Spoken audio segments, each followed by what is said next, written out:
So let's begin. Hello and welcome. My name is Martin Liefeld, a founding member of World Game Changers and chair of its board. It's my honor to welcome all of you to this online World Game Changers Summit entitled The Evolution of Humanity 3.0, where we have been, where we are now, where we are headed. Welcome. World Game Changers was created in the early months of the pandemic, when humanity was reminded of the precariousness of life. And for many, this window of time became a moment for self-examination and to consider what matters most. With this as a backdrop, a small group of us set out to create an organization.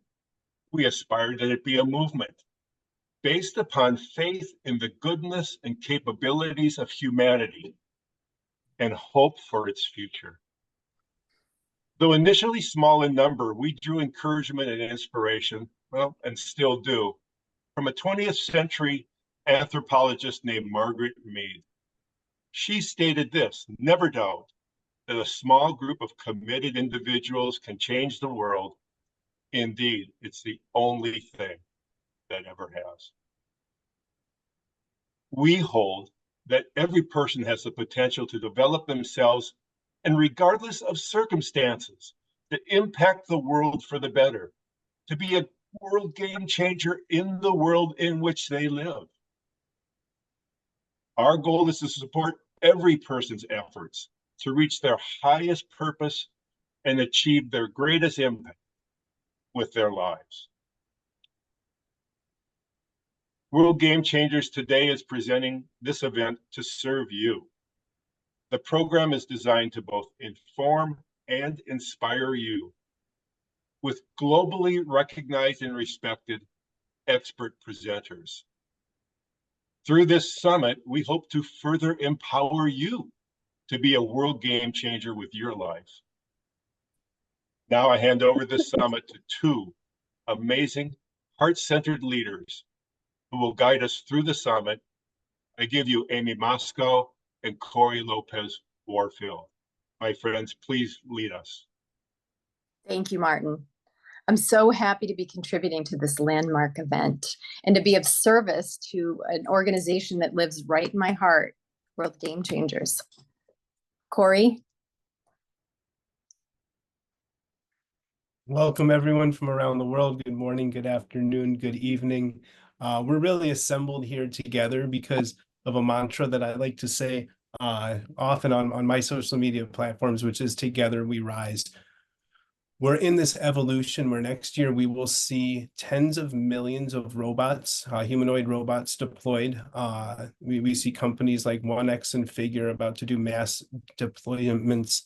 One of my big initiatives right now is teaching computers and robots what love is and why it matters. So I have a startup called Loving Is. I'll be on a global stage next week speaking about the importance and the intersection of love and how that really implicates this next iteration of humanity, where we are going to see accelerated life expectancies. We are going to see a post-labor economy. We are going to see paradigms completely crumble and be built back up. And we are all the custodians of the human experience. And through different ideologies, and we have some theologians with us and some really powerful minds and hearts represented here at the summit. But we truly are all one. You know, we are all incantations of the human experience. We are all here because we want to see the future be wonderful and productive and inclusive. And, you know, we're coming together in the spirit of love being the opposite of fear. And so we assemble because there's strength in numbers. We assemble because there is learnings and wisdom and beauty that we can glean from everyone on this call. And there's far too many people at the summit for everyone to speak. So we've hand selected some leaders and some visionaries that we'll hear from, but everyone here has something to contribute. And in that spirit, I would love, Amy, for you to maybe set the energy as you do so well. And then I'll introduce our first speaker. I would be very happy to. So if we can just keep in mind that there's so much power in us gathering together, we generate this energy. We might not be aware that we're generating this energy, but we generate this energy. And if we can just keep in mind that we're doing this and stay as heart-centered as you can be, keep your thoughts really positive, and think about how we've come together today to elevate the world. So if you can just keep that in the back of your mind as we convene here today, we're going to generate some beautiful energy to uplift the world. With that said, I would love to turn it over to Dr. Bruce Lipton, who's made his life's work to study the human from the cellular level, to bring mountains of love to humanity, and to share some perspectives that are unique, that are foundational, and that I really believe are finally ready to be received by humanity in a way that we can take them into this next iteration of humanity. So through the lens of this first third of the summit being kind of where we came from, in order to kind of unpack where we are and where we're going, I give you Mr. Bruce Lipton.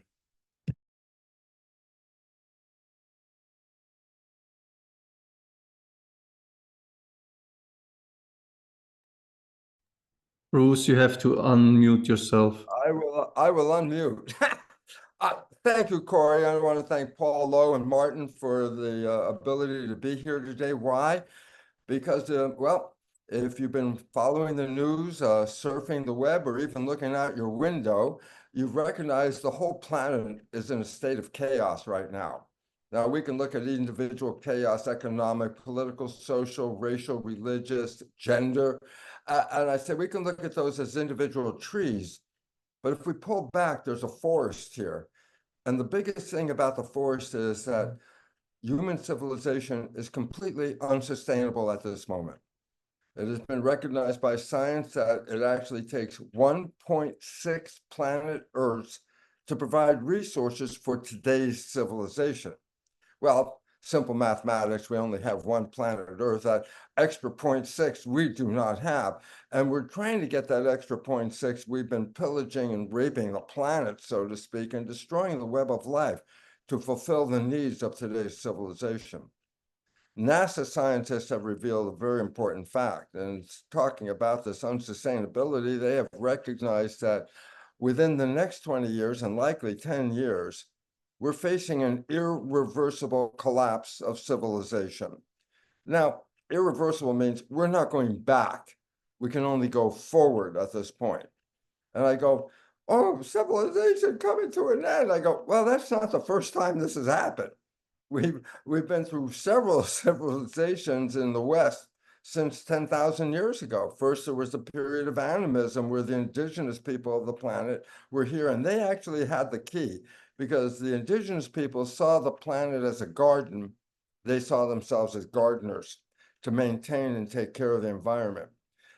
After the indigenous period ended, we went into a period called polytheism. We had Egyptians, Greeks, Romans, and what was different is that in the animistic stage, everything that was here was also spiritual. A blade of grass, a drop of rain, people, a tree, everything had spirituality.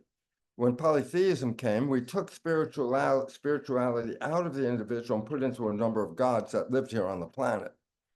Shortly after polytheism, we entered the next phase called monotheism. And this time, all the spirit was coalesced into one God who isn't even on this planet anymore. All of a sudden, we found ourselves in a very strange world, but it got stranger because after monotheism, the one we're in right now is called scientific materialism. Scientific materialism is based on a simple fact that the universe apparently was derived from two realms, a realm of matter, a realm of energy, and matter talks to matter, energy talks to energy, but they don't talk to each other. And as a result of that, we've let go of the concept of spirituality completely off of this planet. And the significance of that is we focused everything on the nature of genes, that we are just gene automatons and our life is controlled by genes. We're victims of our genes. Why? We're told that genes turn on and off by themselves. As far as we know, we didn't pick them. We can't change them if we don't like the characteristics. And then we apparently feel like we're victims of our heredity.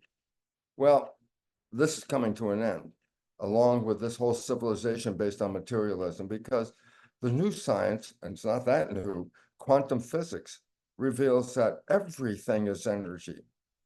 Everything you see here in the physical world is actually an illusion of energy.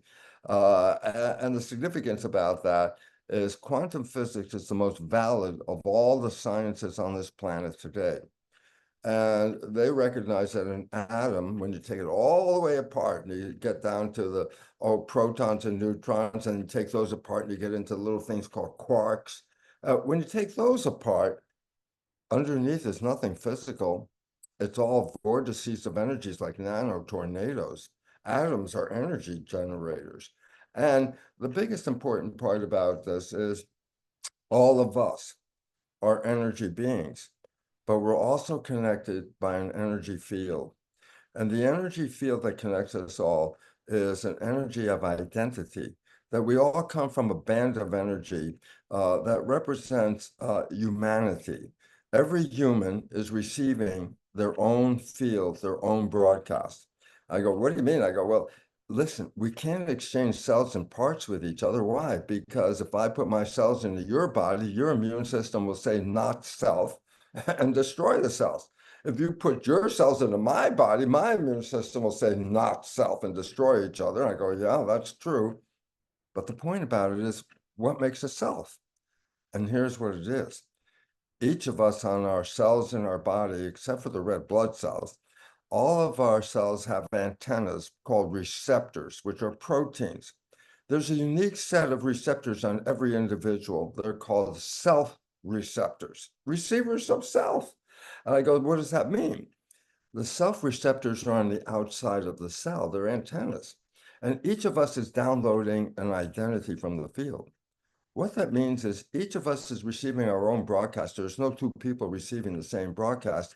And in quantum physics, they refer to these broadcasts as an energy field. A field means invisible moving forces that influence the physical world. Well, this is why the revolution is coming here. It's because quantum physics now recognizes, of course, a field is the same as a spirit. Why? A spirit is invisible moving forces that influence the physical world. Science has now fully opened to the fact that we're all spiritual entities on this planet. We're all creators, and each one of us is indeed a creator of the world in which we're living. Many of you have seen the movie called The Matrix, and I go, well, that's listed as science fiction. I go, no, The Matrix is a documentary. And I go, what do you mean? It's a documentary because the basis of the movie The Matrix is we've all been programmed. I go, that is a scientific reality. The first 7 years of a child's life, the brain is in a state of hypnosis, theta, and downloads behaviors, which then essentially run our lives 95% of the time. So we're running off of programs that we didn't even put in there. We copied them by observing our parents, our family, and our community and downloaded their behaviors. Well, the relevance about that is the behaviors that we have downloaded are primarily disempowering, self-sabotaging, and limiting beliefs. We've come to believe we're victims of a world when the truth is we're absolute creators. I go, creators? I go, well, that's where the matrix comes back in. I say there's something called a red pill, and if you take that red pill, you get out of the program. And I go, oh, what happens if we get out of the program? I said, well, you've all done it. I go, what is it? Science has recognized when we fall in love, we stop playing the program. The moment we fall in love, I go, well, what's the consequence? I said, well, your life could be blah, blah, blah, blah. And the day you fall in love, within 24 hours, your life completely changed. What happened? You created something called the honeymoon. I go, so what's the significance? What is honeymoon? Heaven on earth. I go, so what does that mean? I said, the moment we get out of the program, we actually become the creators of the world we want. And that leads us to creating heaven on earth. And if the world knew this, when we get out of all those programs, then if we all were creating heaven on earth, then what do you think would happen here? We'd have heaven on earth. So we're facing right now a collapse of the civilization because the powers to be and the programming we have have caused us to actually destroy the environment in which we live. The collapse of civilization, that's a very good thing. The whole idea about it scares a lot of people. Oh my God, the chaos and everything's falling apart. And I go, this is a great sign, because this is an opportunity for us to take back our power. This is an opportunity to learn who we really are. We're all spiritual creators of a planet. And to do this, we have to change the way we're living on this planet. And that's why the chaos is here. So as the future is coming, we see a collapse, and I go, that's a good thing. Because if it doesn't collapse, we're in a really lot more trouble than you can imagine. We are in an upheaval. And the most important part about this whole program that was started by Paul Lowe is that we are now going to be endowed with the opportunity to take back our power and become those creators. And if the population understands that you've lost your power through the programming, but you can regain it again, then all of a sudden, what would the mass of this world look like if all people started to recognize they were living in a honeymoon? They were all living heaven on earth. I go, this is the greatest story that people haven't understood. People think if you have a great life here and then you die, you can go off to heaven and have a place up there where you can be creative. And I go, no, you missed it. This is where we were born. We were born into heaven. Heaven is a place of creation. Unfortunately, most people are not creating the world they want. They're creating the world they've been programmed to believe. And so as we move from this current civilization and the collapse, we're going to move into a civilization where people take back their power. I trust the entire population. I'm not really sure about governments, and especially not corporations, because I trust the people of the planet. And the game changer movement is the most important movement that I can think of right now, because if we don't change the game, it's not looking really very good for us. And the game changers are here to do what? Let's wake up. Let's take back our power. Let's become the creators that we can be. Let's be in love with ourselves, in love with others, and in love with Mother Earth. Because when we do that, the garden from which we came from, we evolved from a garden, will return. An important message about the garden is very simply this: a garden is not a battleground. A garden is the height of cooperation. The whole story went haywire with the Darwinian theory of evolution that says life is a struggle for survival with competition for fitness. I go, competition for fitness is what's been destroying the planet. What if we really understood the nature that we are here to cooperate, to live in harmony in the garden? That's why we evolved. Nature didn't put us on this planet to destroy the planet. Nature put us on this planet, as the indigenous people always knew, that we're here as gardeners to take care of this place. And I'm so happy to be here with all the other people on this panel, because each one of these individuals is here to offer a message of empowerment, a future of a vision of love, a garden of joy and happiness. And so this is an important movement. This is not an accident. This is a reality of our evolution, and we are facing it right now. And as I said, this is a scientific foundation. This is not a new agey thing at all, that we must change the consciousness so that we can stop destroying the planet and start serving the planet. Because when we do that, the joy of living in the garden will return to all of us. And I want to thank this organization, because this is the time, and we have to face it now. And we're going to face it. We're going to evolve, and we're going to succeed in creating what the universe might recognize as the garden spot of the universe, planet Earth. We have to love it, and it will love us back. Thank you for listening to this little short interview. But I'm so excited because I know the rest of the speakers on this program are going to offer you the insight, so that as we evolve from the old into the new, it doesn't have to hurt. We're walking into the new. We're going to the new. I'm looking for the new. So thank you all, Corey, Paul, Martin. Thank you for letting me just have a few words to kick off this very auspicious engagement. let's return to the garden. Thank you very much for listening. Thank you, Bruce. That was absolutely powerful and impactful. And when we look at building a house together, we certainly want to build on a solid foundation, not a sandy foundation. And that was as solid of a foundation as I can imagine. Although I want to see if I can locate Belinda Carlisle, the recording artist from the 90s, and see if we can have her authorize her song Heaven on Earth for you. She had a song, oh, baby, do you know what that's worth? We'll make heaven a place on earth. And that was playing in my head throughout your absolutely profound speech. So thank you. And I agree, right? Throughout history, when we see things are broken down sometimes to be built up far more glorious than ever. And I'm just incredibly aligned with what you said. One last speaking point before I transition this is I've been on about 250 podcasts in my life, and on virtually every single one of them, they ask me at the end if I have any wisdom or parting words. And probably about 20 podcasts in, so maybe 230 podcasts now, I can never think of anything other than that we all need to love more. And I always give the caveat that I can love more and I need to love more. And, anyone else is welcome to follow suit. And that means, loving your neighbor and your enemy and your boss and your, loving your stubbed toe and your planet and just everything. So that love that you gave to this summit and that kickoff was absolutely well received. And as we round out this kind of first third where we're talking about where we came from so that we can understand where we are and where we're going, we're going to pass it over to Mr. Richard Gerver and Paul Lowe, our founder.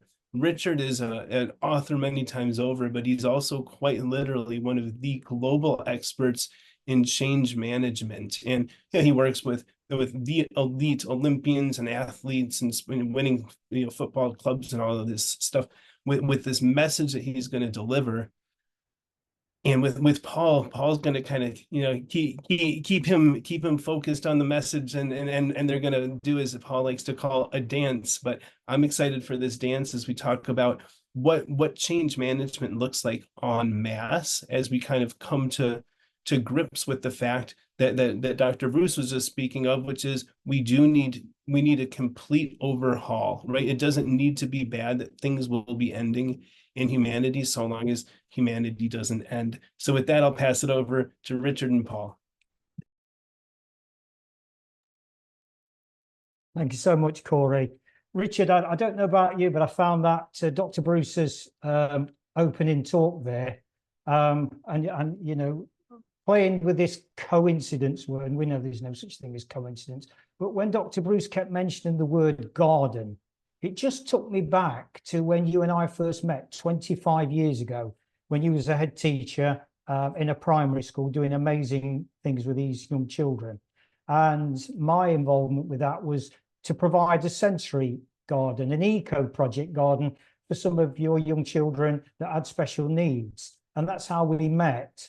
Who would have ventured then, Richard, 25 years ago, would be on this amazing gathering talking about change and the way it's affecting our lives. So I've kind of got three questions, really. And obviously, you and I have had a lot of conversations, both personally and professionally. But I'd like to start, as Richard, if I may, with this one. So looking at the past and how historical world events have shaped the collective fears surrounding technological advancements, and what lessons can we draw from these periods to better navigate today's challenges? Wow, that's a big question. This isn't so much this is a proper full-on disco dance, isn't it? It's not a ballet. And by the way, hello everybody, and thank goodness Zoom only covers the top half of your body, because nobody would want to see me dance on the bottom half of my body. It's an extraordinary honor to be here, Paul, with you.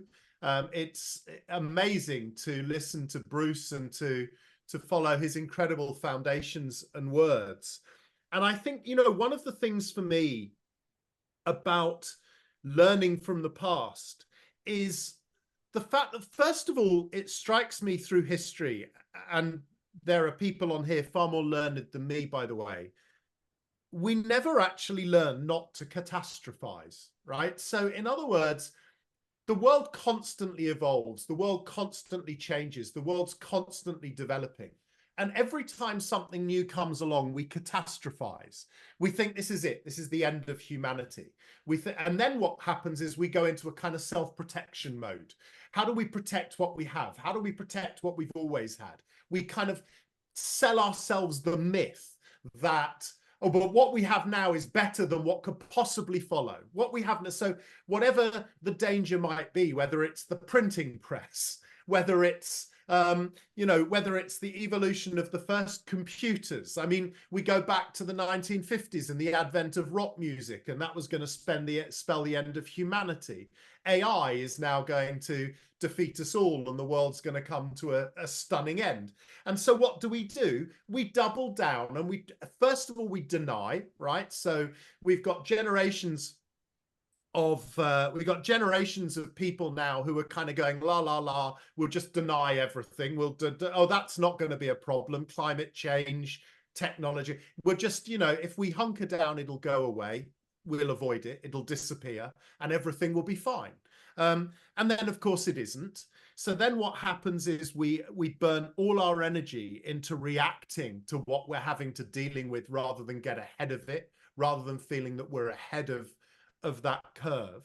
And so we're living in a relentless pursuit of a world that's escaped us. And as a result, that kind of necessity for love, for being present, for being in the moment, for actually realizing we can control our own lives in the space we're in the moment, runs away from so many of us, which I think then leads to a sense of a deep skepticism amongst so many people, because so many people feel that they aren't in control, that they're running to keep up with a world that somehow is controlling them.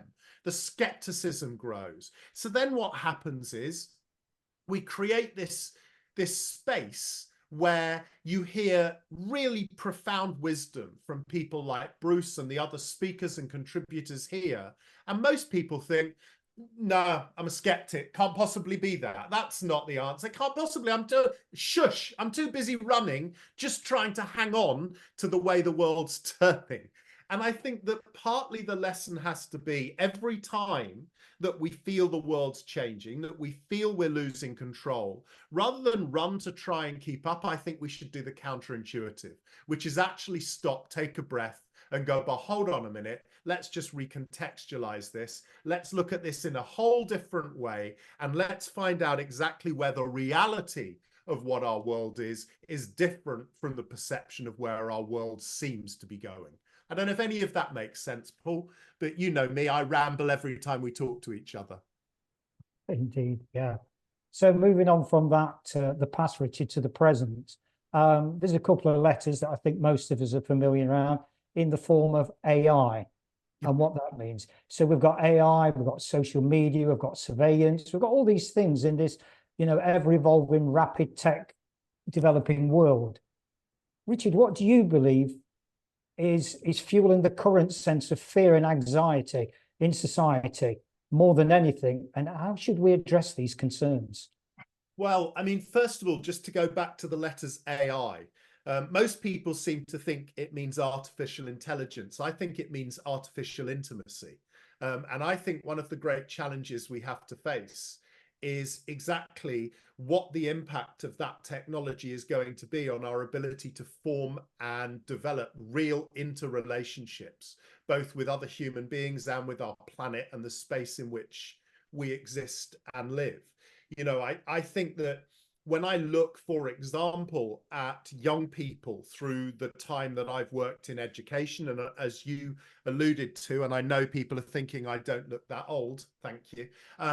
I started teaching 34 years ago. So the first generation of young people I taught are now, weirdly, they're in their 40s, right? They're in their mid 40s, the people I started teaching. And so what I've seen is really interesting, because I always taught in areas of profound social deprivation, as you know, Paul, in challenging areas in the UK. And what I saw, first of all, when I started teaching, was the extraordinary wisdom of the children I was privileged enough to work with. So I often say to people, I learned more from the children I taught than ever I taught them. They were remarkably wise. And these were kids from extraordinary stories of challenge, whether it was emotional, whether it was social, whether it was their background. Yet those kids would come into our environment every day, and they would exude love, and they would exude trust, and they would exude generosity of spirit, in a way that so many other people I've met in my life didn't. Their ability to form trusting human relationships with each other, to lift one another up, to lift me up on the days where I was down, you know, that wisdom to sense and know when it was the point of the group to come round me, you know, whether I'd had a row with my wife, which frankly, she would constantly row with me perfectly reasonably, given that I'm an arrogant big mouth so-and-so, that they would sense somehow that, you know, that was necessary. And so that deep human instinct and reflex was there, that ability and that art to form relationships and to support one another in a herd, in a group, was really profound. Over the generations, what we've seen is young people who perversely have become more connected and less emotionally invested and connected with anybody. So they can reach out into the world, but their ability to reach out emotionally has diminished dramatically, to the point where, one example I'll give you is earlier this year, I was working with the new graduate intake of one of the big four accountancy firms, the global graduate intake. And I asked the head of the program what she was finding the greatest challenge over the last few years with her latest intake. And she said this, she said, you know, these young people, Richard, they are extraordinary. You put them in front of a computer, you give them a program or a project to work on, they're unbelievable. You ask them to sit and form human relationships with other human beings, whether it's a client or whether it's colleagues, to create a collaborative process. And these young people find that an unbelievably difficult challenge to face. And so the reason I go back to the rambling start to this answer is I think we have to understand and recognize the world we're currently living in and future generations, and that problem of artificial intimacy.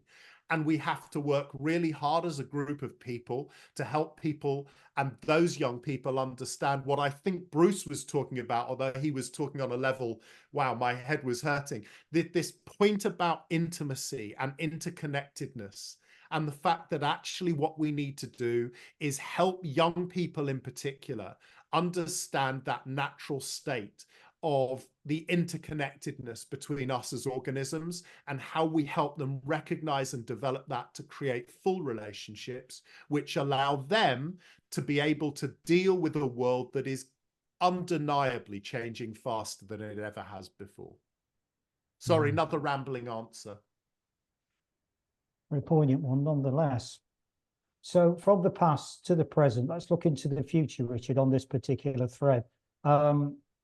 How can we balance the potential risks of emerging technologies with the capacity to drive positive change, ensuring that fear, this word, this F word again, that fear doesn't prevent us from embracing innovation?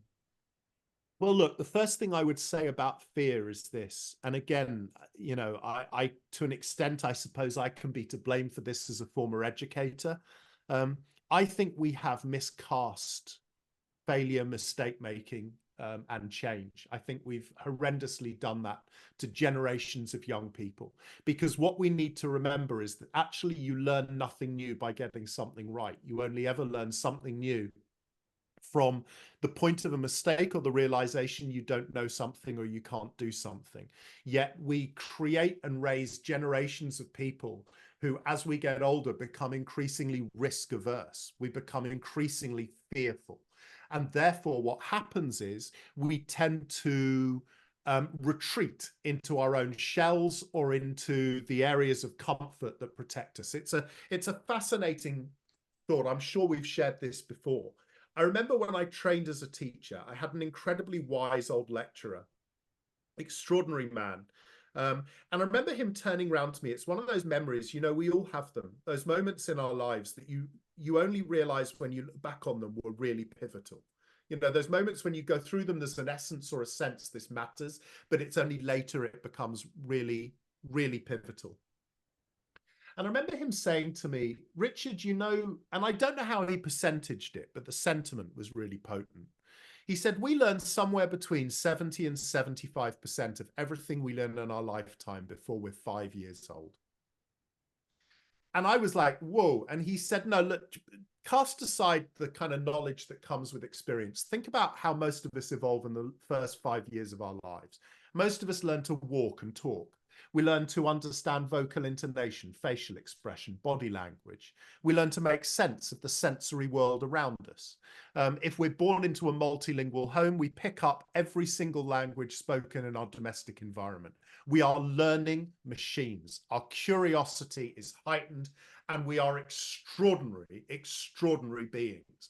But as we get older, that ability to learn diminishes. Now, part of that is neurological, but a huge percentage of that is because we've become really scared of stepping outside of our comfort zone and, God forbid, getting something wrong because we feel we'll be judged by our peers and others for being stupid, for being slow, for being behind, for not being smart, for not being professional, for not being any of those things. And so when we look towards the future, so much of our fear, I think, is encapsulated in that belief as we grow that we have to be in control of all things. We have to be in control of everything around us. And those things we can't control, we jettison, or as I said before, we kind of deny, avoid, hide from. And actually what we need to do is understand that fear is a really powerful emotion, but we need to understand that when we feel fear, what we should be feeling is, oh my goodness, this is amazing because I'm about to learn something new. This is if I'm feeling that in the pit of my stomach, this is the moment at which I am about to evolve. I am about to change. I am about to develop, I'm about to learn something new, rather than that feeling and reflex of fear, which is, oh my God, no, I can't get involved in that. Now, obviously, that's by degrees, because I'm not going to say to kids, stand on the edge of the cliff, and if you feel fearful, don't worry, jump off. That's not what I'm saying. But what I am saying is if we recast that sense of what fear can mean to us, if we realize that as with all other animals, it's a heightened sense, it's a moment we should be alert and going, right, okay, so what am I going to learn from here? What new's going to happen to me? I think if we can recast that feeling in so many people, and particularly moving forward with future generations, I think we start to untap unbelievable human potential, and we stop casting anything that's new or different or pulls us out of our comfort zone as something we should be terrified of, and start to actually recast and say, okay, this is interesting. What can I learn from this? So in other words, it's like, how do we go back and empower the 5-year-old in all of us? And if we can re-empower and re-energize the 5-year-old in all of us, actually, I think we could be a really, really exciting species moving forward, interconnected in a world that needs us now more than ever.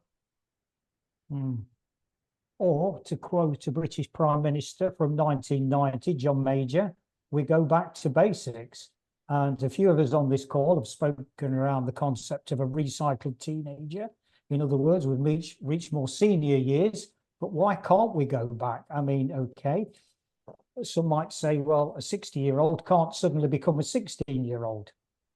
But the wisdom that we have to pass on and create and support with that legacy is surely, I wouldn't say the next best thing, because that makes it a comparison, but it's powerful, Richard, isn't it? And I know yet again, we've had these conversations around this, you know, within your role as an educator.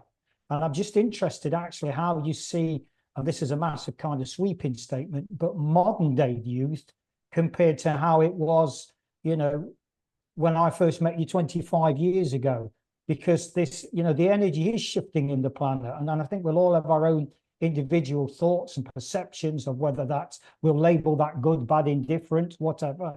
I'm just interested, Richard, on how things really are changing, particularly with young people. And what is it we can do, and I'll use this term loosely, as seniors to help and to create this legacy for a better future, for a better planet, for our kids, their grandkids, and their grandkids' grandkids. I'm maybe going to say something a little bit controversial here, because I think, like with all things, it's not about us bestowing a gift on them. because the real power of gift giving is that it's mutual. And I think what we need to stop thinking is that somehow people who are under 5 or young, because I would actually say we need to recycle 5-year-olds, right? We need to go back to our 5-year-old, because that's when we're at our peak performance. You know, this idea that somehow what we have is the gift of wisdom, right? There's no doubt about that. That lived experience can be intensely powerful. But what they have is the gift of innocence and curiosity. And actually, can you imagine the power of being able to merge both? So it's not just a one-way street. It needs to be interactive. So how do we actually respect what young children bring to the party and to the table? And, you know, go back to the kind of throwaway line I used before. In essence, we have to be more explicit about what we can learn from them as well as what we can give them. And I think if we can start to do that, we can start to reconfigure that relationship. You know, I think one of the things all of us felt as young children, and particularly actually as teenagers, is the one thing we all hated was being preached to by our elders. I don't know, I mean, I think it's just inherent, and Bruce will have far greater understanding of the biology of this, but I think it's an inbuilt thing that as a teenager, frankly, anyone that's older than you that tells you what to do, whether it's sensible, wise, or right or not, you will always just go, with all due respect, take a hike. So I think what we need to do is make sure we're very careful here, that if young people see that it's an interactive relationship where we can learn from them as well as they can learn from us, so it's not passive, but it's active, then I think what you do is meet less resistance and you start to tap into real human potential. Because one of the reasons why so many of us, when we gain wisdom, want to go back is because actually we'd love the curiosity, the innocence, and the energy that we had in our younger selves. So if we can find a way to merge that, that would be extraordinary. And let me give you an example. There's a story I tell regularly. One of my dearest friends told me this, and I, even if it's apocryphal, it doesn't matter. I think it has real beauty and power. He told me once, he said, you know, there's a story in Oklahoma, and some of the other people may know this. There's a story in Oklahoma of an elementary school that was next door to an old people's home. And there was an abandoned building between the two, and both organizations needed more space. They'd outgrown the space they had. But they didn't have enough resource or funding to buy the space on their own. So the organizations spoke to each other, and they mutually agreed to pool their resources and buy the building in between the two. And what they decided to do was turn it into a communal space, which is what both organizations needed independently. And what they did was they created a library. And then what they did was they said, well, you can use it, you know, on these days at these times. We'll use them on these days and these times. And inevitably what happened eventually was they said, actually, why don't we use the space at the same time? So what started to happen was the people in the old folks' home would go into the library and they would read to the young children, and they'd tell the young children stories, and the young children would interact and they'd tell them what they'd been up to during their day and their weekends. Two remarkable things happened. One, which was probably more predictable than the other. The first was the reading scores of those young children went through the roof. They shot up. The other thing that was extraordinary power was the need for medication from the old folks dropped dramatically. And that's what I mean about the potent power of relationships, generations understanding there's a mutuality, rather than believing we're divorced. You know, Bruce talked about it. I think Corey talked about it. You've talked about it, and we've talked about it many, many times. We spend so long in our lives looking at what it is that separates us. We've forgotten the fundamentals of what brings us together. And generational rift, for me, is one of the most potent and powerful things we need to overcome, because we are such a potent force if we understand the power of what young people bring older people and what older people bring younger people. And fundamentally, if we could do one thing as world game changers, it would be that. It would be to recalibrate the generational relationship. Any final thoughts, Richard? Any final thoughts? No, except it's an incredible privilege to be here with so many people. And what I'd love is the next time we do one of these to get maybe some 5, 6, and 7-year-olds on to be co-presenters with us, because I think their view of the world would be really, really fascinating. So listen, thank you all so much for letting me be involved and a part of this. It's been a real honor and a privilege. Thank you, Paul. Thank you, Richard, as ever. And on that youthful note, Amy, Corey, and back to you. All right. Well, thank you so much for that. Richard, it's always an immense pleasure to hear you speak. I've been in your audience, as you know, many times, and the inspiration that comes from your words is like a gift that keeps on giving. So, and Paul, of course, thank you again, not just for today, but for your ever-present heart-filled intentions and your dedication to improving life for all humans and living beings on this planet. Thank you. So if I could share, I'd like to share an excerpt. Let me just, let me get my tech in order here. I'd like to share an excerpt from one of the World Game Changers books, one of the literary projects. The book was called Mastering the Game of Life 2, an anthology, and it was a sequel to Mastering the Game of Life 1. So, and I think it's interesting, but I feel like the puzzle pieces have come together in both the talks that we just heard from Dr. Lipton, Richard, and Paul. But I'd just like to share this. All right, okay. So we shine brighter when we hold hands with others. We open our hearts even wider when someone is willing to receive our love. And creativity burns with vigor when we share our ideas. Unity is the pathway to peace. Alone we are powerful, but when we come together as one, in our hearts and minds, our power is amplified. Together, we represent a force of light that knows no bounds. When we choose to direct this collective light in specific ways, we hold the power to seed a new world. What we get in return for this service is even greater than what we could ever have imagined as individuals. Okay, and I think this kind of drives home the point that Richard brought up here, that when we bring people together, amazing things happen. Okay, all right. So speaking of gifts that keep on giving, we have a special treat for everybody today. Dr. Paul Luftenegger is here with us, and he'll be performing. Dr. Luftenegger is an international singer-songwriter who has won multiple awards for his heart-infused conscious music. Paul is also a doctor of ministry and a certified licensed Heal Your Life teacher. You're going to feel this energy when you hear him sing. Okay, Paul, thank you for being with us today and dosing us all with the sound of healing. And Paul is going to sing a song for us today called Head to Heart. Paul, welcome. This is Head to Heart.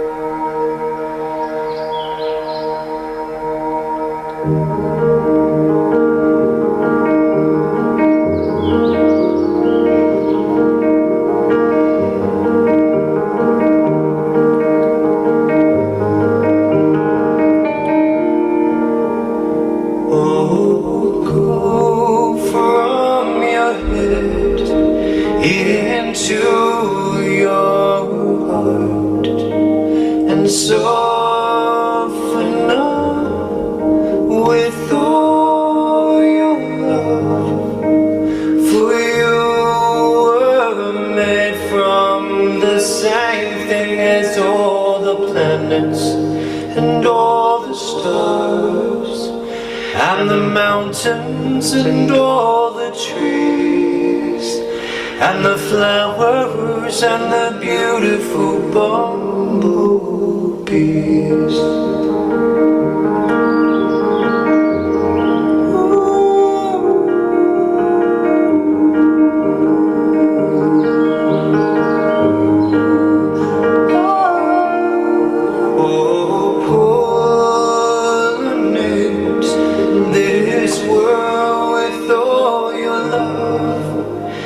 See how love expands with love.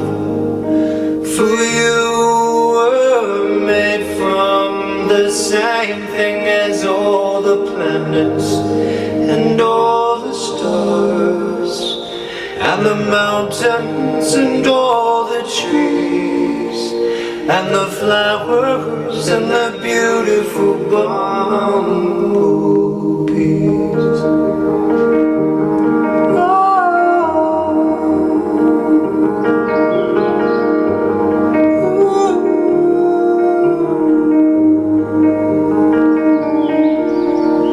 Oh, I know this world can be heaven's harmony.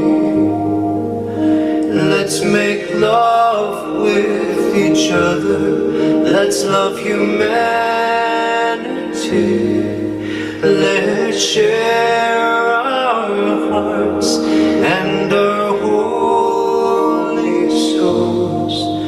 For you're made from the same thing as all the planets and the stars and the mountains and all the trees and the flowers and the beautiful bumblebees.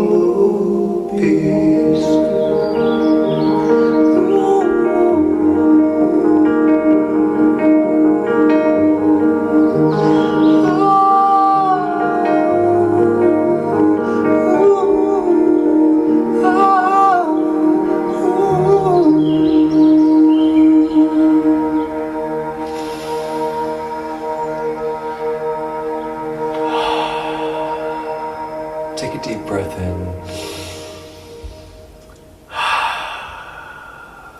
Thank you. Thank you, Paul. That was phenomenal. I saw that a couple of people said they had goosebumps from that. I did too. Oh, I felt it right in my heart. Thank you.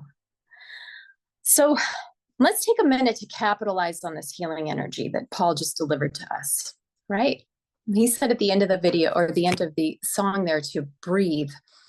Okay, so let's do a brief mindful breathing exercise together to keep that energy circulating. So if you've ever done any breath work, you probably know that your breath connects you with your inner spirit. It keeps you present as well. So when you're focusing on your breath, you're also focusing on the moment that you're living in. And it takes very little effort to use your breath to center yourself. I mean, you have to breathe anyway, right? So when you apply a little mindfulness to what your body does naturally, you connect with the power of your inner spirit. Okay. So Paul has reminded us to let our hearts lead.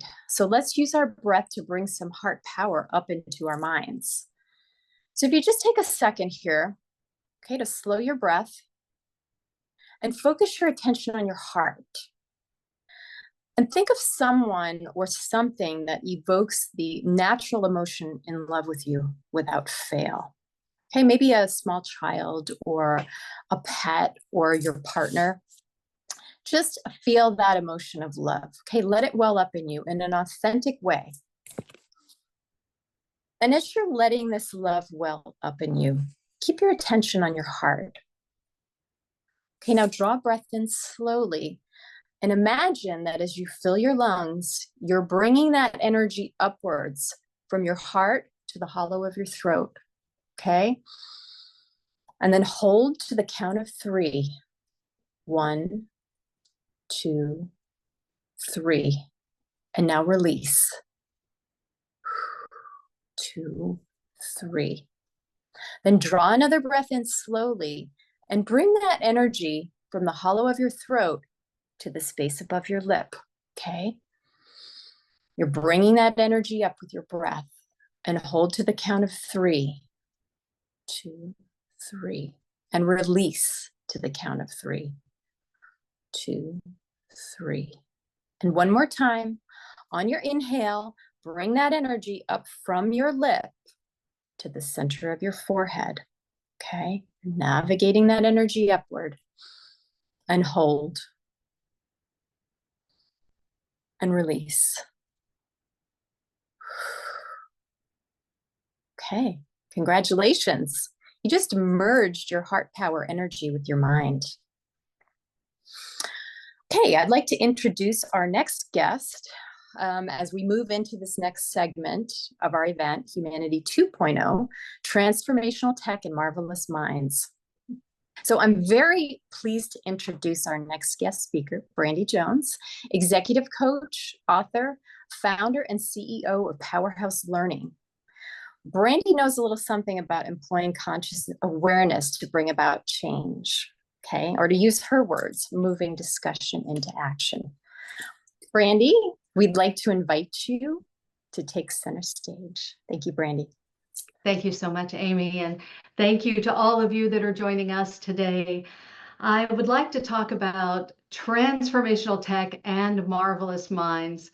Transformational technology is defined as tech that can help facilitate health, emotional well-being, and enhanced human thriving. And what are marvelous minds? Well, I believe we all have marvelous minds. We have the ability and the power within all of us to reinvent ourselves at any time we choose. And today's lesson is about choice. We have the ability to overcome almost any obstacle if we have enough determination within us. That is part of what sets us apart as human beings over technology, over AI or robots or anything else, is the power of choice. We heard this morning about I can take back my power because I get to choose how I want to react in different situations. We know that there are big product trends out there that are pulling for our attention at every time, harnessing the power of emotional and artificial intelligence and how do they dovetail together, expanding the use of AR and VR and all kinds of trans tech products, consolidation of sensors, and sometimes we can become fearful in that space. The recognition of our need and desire for privacy, for ethics. We know cybersecurity is an ever-emerging tech product as well. Now, there's a drive, though, to keep it all together and still find happiness and fulfillment. And how do we do that with the minds that we have? Regardless of all the new technologies that we face that have helped us advance as a society, it hasn't changed our core human drive to ascend and to grow. We all still want to feel important, and we want to feel welcome and understood and comfortable and at ease. And if you don't think that's you, just think about the last time you felt someone disrespected you, or you waited too long in line, or you were passed up for an important opportunity. We all have human thoughts, feelings, and insecurities and vulnerabilities and fears, and we have the ability to change the way we receive and the way we give as human beings. As we're all aware, there's been a global upswing, I'm sorry to say, in stress, anxiety, depression, and suicide. And as we begin to create that awareness within us, we have the power to support greater emotional well-being and self-care, things that tech will be leveraged to deliver for us. So I have, in this age of information overload, many of us wonder why we're still in positions of not being fulfilled. How do we build relationship and that deep personal connection, both in business and at home? We talked about that intimacy, not just sexual intimacy, but relational intimacy. And as a business coach, I continue to see today a disconnect in communication, a disconnect in empathy, and a rise in judgment and bitterness. And those things are keeping us from what we really seek as human beings, is to be close and to be accepted and to be cared about. So what can we do to become better learners? Well, today I'd like to talk about 3 things and 3 areas that have helped me have a command and control over chaos and to find fulfillment. But before I do, I want to address something that was said earlier. And I had to write it all down so that I could share it with you. So I was over there taking all these notes as our other speakers were empowering us with their wisdom. I want you all to know, I have been accused. I have been accused of being insecure. I have been accused of being unprofessional. I have accused of being wrong, stupid, not perfect by any means. And that deep insecurity started when I was a child. We talked about our development from the time that we were less than 5 years old. And yet, somehow in my life, I decided that I was going to be a learner and I was going to overcome the things that I had been accused of. Sometimes those things happen as recent as this month. So, you know what I want to say about all that? So what? So what you're going to be embarrassed? So what you're scared to approach something and maybe be ridiculed? And you know what? You're not going to get it 100% right. You're not going to get it right maybe most of the time, but as you try again and again, you'll get better and better. Every time you practice, you'll get better. So what of all the crazy things that go on your head of what you're worried about? Be an overcomer. Have the one thing within you, which is your choice to not be skeptical, your choice to see the good in people, and your choice that no matter what's going on around you, that you have the ability to lift someone else up. So take your power back with your choice. One of the ways that I've done that is by asking myself questions. They say it's only a little crazy if you answer, but for yourself, but I do ask myself these questions like, well, what am I here to learn? What can I do differently? And a recognition that I may be uncomfortable in the process. So what are the 3 things I'd like to share with you in addition today? I'd like us to celebrate our connectivity that was made possible by technology like today. How else would we have been able to come together and see one another and feel the things that we felt today, but through this great thing we have in technology? We're still relational creatures and with this core human drive, and we can use technology to improve our companies, improve our departments, and improve our personal lives. I'd like you to ask yourself a couple of questions, like that thing I said about how I ask my questions, and that's how I become more of an overcomer. How can I use technology to be more mindful, to be more aware, to be more organized, to be more connected, to be a better professional? There's only 3 things we can control in life, in my opinion. We can control our attitude. We can control our ability to withstand and overcome adversity. And we face over 22 adversities a day, by the way. So that's a really great factor for success. And we can control our discipline. I believe discipline is one of the most powerful things that we can choose to grow and develop as a skill in life so that we can learn from technology. We can learn from our relationships. The second thing I'd like to talk about, if I may, is how do we maintain integrity in our professional and personal lives? This is an important time of where, as we discussed with people and situations, where we begin questioning sometimes what's going on around us. Are people being real and authentic? So one of the things that I have committed to doing is thinking about, how do I learn what I don't know that I don't know in life? So we know that there's things that we know, you all have heard that, and things that we don't know. But how do we find out what we don't know that may even be outside of our normal purview? Well, I think that there's 2 ways that we get to find out what we don't know that we don't know. Number 1 is self-mastery. My willingness to read, to learn, to listen, to be on a forum like this, to share this with others. My willingness to become a learner and to become an overcomer. And the second way we find out what we don't know is by receiving feedback from other people, from other situations in life.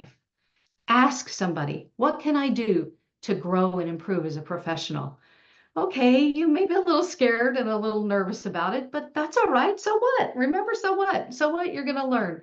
You know that if you're learning something new, you're going to be uncomfortable and it's going to be new and different.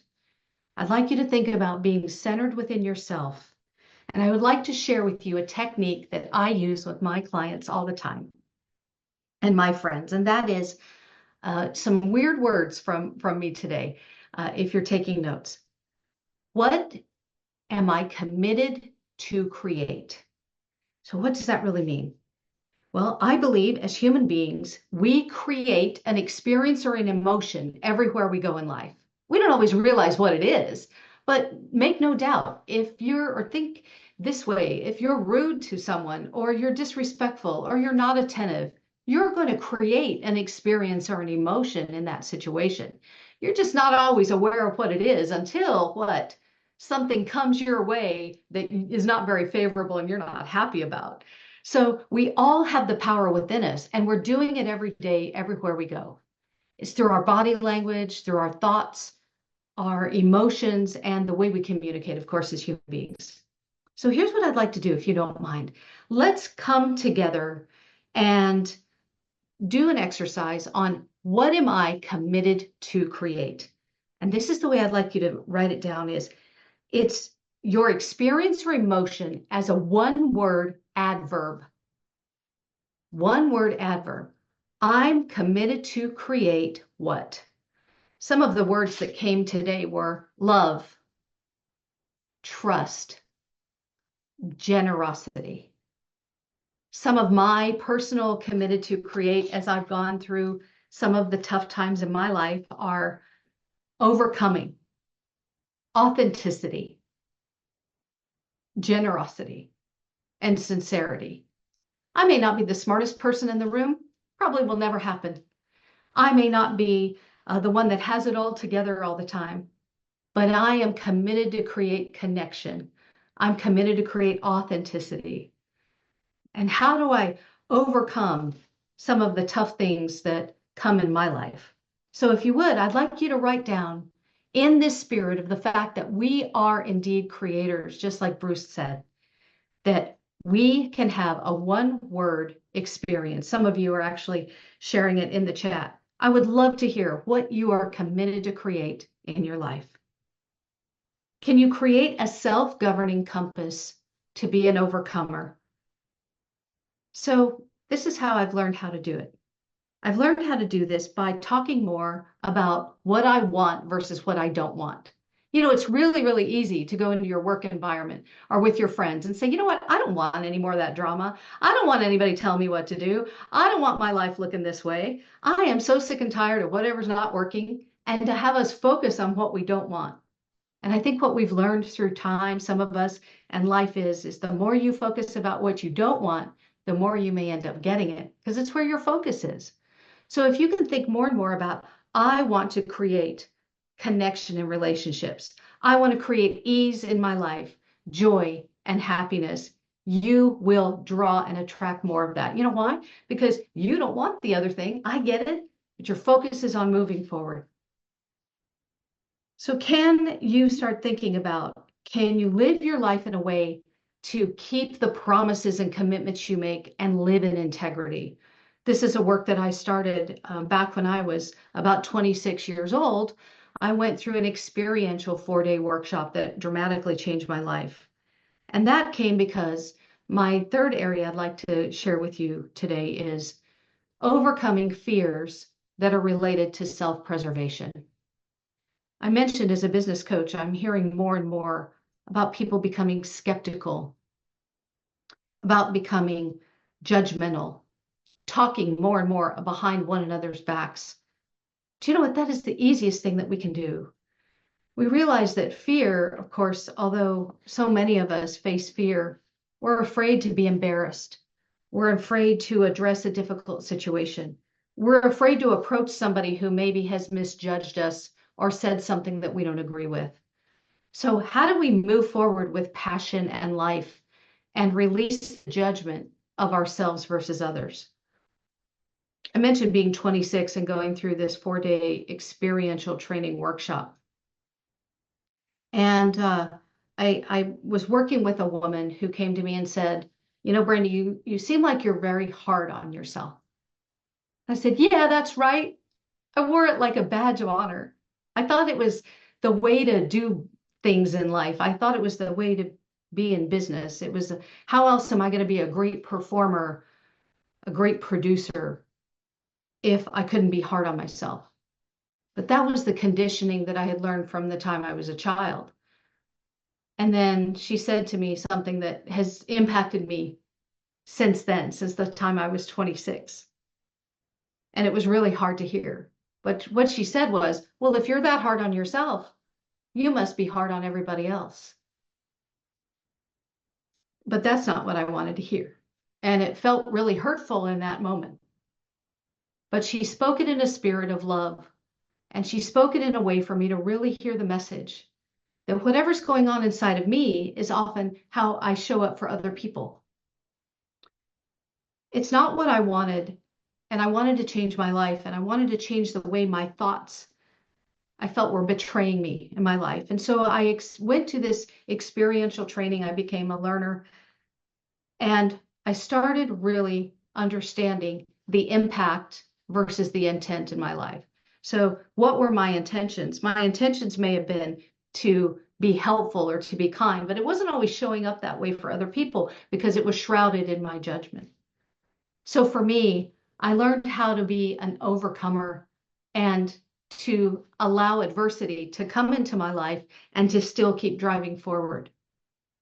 And I started thinking about, without adversity in our lives, everybody, how else are we going to know what we need to change? We can't just sit here and philosophize about, oh, maybe I should change this or that. Adversity brings us life lessons. Adversity gives us an opportunity to realize what we need to do differently.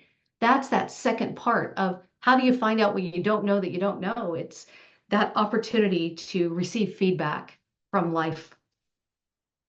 And so I started developing, and this is a piece that I would like to talk a little bit about today, and that is to create a vision for my life that would get me through anything difficult that happened. Doesn't mean we always have to be so perfect or so positive all the time, because we have emotions. We realize that sometimes we label certain emotions as good emotions or bad emotions. But the truth is, when we don't feel good or we don't feel happy or we don't feel fulfilled in a state, it's sometimes just because we're not getting what we want. What do we really want? I think it would be great for us to sit down and define it. And I started thinking about using the best of me for the greatest good. And that became my life's vision. No matter what happened in my personal life, my business life, the challenges that I was going through with my customers or with my friends or my family, I said I was going to grow and develop to be the kind of person that would be someone that people would revere as an overcomer. Not that I would always have all these other things figured out, but I would be an overcomer in my life. And if you would be kind enough to write this down, I would like you to develop a vision powerful enough to call you through the pain of transformation. So what does that really mean? A vision powerful enough to pull you forward, to call you through all your insecurities, all your fears, all the things that you don't think you're good enough about, and say, you know what, I am going to develop this vision and I am going to drive forward regardless of my circumstances, regardless of how I was raised, regardless of my fear. I'm going to go and seek to change myself and make an impact on those around me. The other thing that I realize as we are facing so much change in our world, so many things that we feel maybe are not on solid ground, is what's happening when people around us aren't operating the way we think they should. So I have a math formula that I use for this, for those of you that love arithmetic, and it is, yeah, Corey says me. Awesome. You ready, Corey? All right. Expectations. This is your math formula. Expectations plus reality equals disappointment. What does that really mean? It means when we come into a situation where we have our own expectations of how we want things to be, and we don't communicate those expectations, we don't gain agreement with other people, we're operating in our own silo. That reality is going to come, and we're often going to feel disappointed when things don't work out. How we do on the math, okay? So Here's what I'd like you to think about. Where do you feel disappointed? Where do you feel that things aren't working out the way you would like? Take a look at where your expectations were going in and what you could have done differently to create what you were committed to create, to walk through a process where you are determined and deliberate about what outcome you would like to see happen, and how can you give yourself to that process. I realize in business, as a business coach, that different people come with different generations. We've talked about that today. And not everyone knows how to use the perfect utensil. By the way, I certainly didn't at 25 years old. If you looked at a Brandy now versus 25, you may not even recognize that person. And yet we're so quick to judge other people based on how we think they should react. We come with a set of values or belief systems that we've developed over time, or our circumstances in life. And yet we're so quick to judge other people. There's this saying about we judge ourselves by our intentions and everybody else by what? By their actions. We judge ourselves by our good, honest, perfect, angelic intentions. Yeah, right. And everyone else by their actions. And I want to challenge you guys today to become a powerhouse learner, a person who says, you know what, I realize that maybe I make some judgments about people, and maybe because of my own insecurity or my own self-doubt. I read an article in Forbes, I believe it was Forbes or Fast Company. We're going to have to fact check this one. It was a couple of years ago, but it was riveting for me. It says, only 3% of the time is it really about you anyway. Only 3%. People have their own beliefs, their own challenges. We're all on our own journey. Maybe it would be great if we just maybe thought a little bit about why could they be reacting this way? Why could they be struggling? Why are they lashing out? Why are they saying the things they said? And maybe realize that not everybody is like good and perfect also in the way that they communicate information. I know I certainly wasn't as a younger person. I'm certainly not today. So I learned to be kinder to myself and to stop making up stories about what I thought was happening or why they did what they did or that it was all about me, and realize that other people have their choice and that's okay too. And I have my choice on what I can do to react to the circumstances in life about me. I also took a lesson about self-love. I had a great friend of mine who taught me this beautiful mantra years ago about how to come through my own judgment. And what she taught me was, this is Amy that's sitting with us today, she taught me a mantra that I used for a very long time until I overcame my self-doubt and the judgment. So one of the things that she said was, think about saying to yourself every time you're feeling down, every time you're struggling. And she gave me these 3 bullet points I want to share with you today. And I'll tell you the story of how I did it and what happened. She said, anytime you're feeling down, anytime you don't feel great about where you're at or what's going on, I want you to say these 3 things. Now, it took me a while, by the way. I had to write it down. I had to go through everything, but I'll share it with you guys now. And she said, I'm grateful for what I have. I forgive myself and others. I am self-love. And you know what, everybody? I said that, I felt like 100 times a day until I finally realized what they all meant. And I came to resolution of these things in my life. And I hope you will do the same. Thank you all for having me join you today. Thank you, Brandy. Thank you for that. Thank you for bringing these thought-provoking insights, for sharing your mantra. You're with that, by the way, for sharing your mantra and your insights. I think, you know, I was thinking when you asked us to actually think about that vision, like what would bring us through transformation, that stellar vision. I actually had a vision of my mind of everyone in this group today that's on this meeting, in this summit, in their super suits. either with their magic wand or with their cape, or it was like, that was my vision that came to mind on behalf of everybody as you were asking that we have this vision. So something to think about, you know, because we all are superhuman beings and we all are creators. We all have the ability to learn and overcome. Just thinking about that. Again, like taking it to the next level. I know sometimes we hear people talk and the words, we reflect on them later, but if you can let this land and let it stick, if you walk away from this summit today, really take the time to think about what that vision would be. Take Brandy's advice and take the time to think about what that vision would be. Okay. And so I noticed too that there's a running theme going that's developing here. Fear equals opportunity. And each speaker that shared with us has brought this up in a different way.